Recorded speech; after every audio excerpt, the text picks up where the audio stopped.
What you talking about?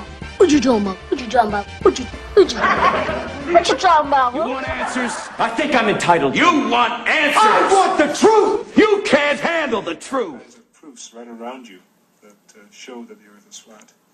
A very simple one to think of is that we use plumb bobs to build buildings. In other words, to get the wall of a building going straight down, you'll take a string with a heavy weight hanging from it, and you make the building follow that string.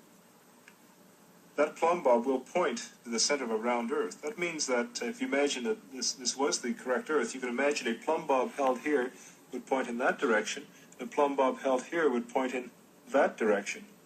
That means the buildings would be bigger on the top than at the bottom. What? It's me. What you talking about, Willis? Going straight down, you'll take a string with a heavy weight hanging from it, and you make the building follow that string. That plumb bob will point to the center of a round Earth. That means that if you imagine that this was the correct Earth, you can imagine a plumb bob held here would point in that direction, and a plumb bob held here would point in that direction. That means the buildings would be bigger on the top than at the bottom. And all their lies are exposed. Now, this is what the actual orbit of the sun and moon look like. This is the flag of the United Nations. Object that revolves around the sun.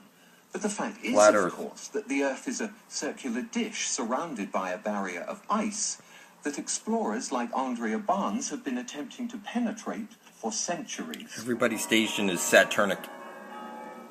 The argument, for all practical purposes, came to an end when the Church of England was established by law during the 16th century. They rejected many laws of the ancient Catholic Church, and to appear forward-thinking, they embraced many radical scientific notions prevalent at the time, including Copernicus' round Earth theory. With this endorsement, the theory found its way into the schools, which were then largely controlled by the Church. It has remained there to this day, and many children have accepted it without question. I know the game. Your granddaddy knows the game. Game recognized game, Granddad. I recognize game. Your granddaddy recognized game. Game recognized game, and you looking kinda unfamiliar right now. See, that's your problem. You be believing anything somebody tells you or put in a book. See, I keep my mental mind extra secure. Nothing gets in. Through time-lapse photography, the velocity of these clouds has been dramatically increased. While they were actually drifting over the mountains at approximately 27 miles per hour, they now have the appearance of moving at well over 100, 4 times their normal speed. If the clouds were stationary and the Earth was revolving underneath them, this is how it would appear if the Earth was spinning at 100 miles per hour. Yet we're told that the Earth is spinning at 10 times that speed. Consider this. Those who maintain that the Earth is a globe that spins suggest that people standing at the equator are being whirled around at approximately 1,000 miles an hour. They further maintain that the Earth is spinning around the Sun at a speed of 67,000 miles per hour, and that our Sun is supposedly racing around the center of our galaxy at some 600,000 miles per hour. And yet, you and I both know that on many days it's possible to stand outside without a single hair being messed up by the breeze.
should be reading your Bible.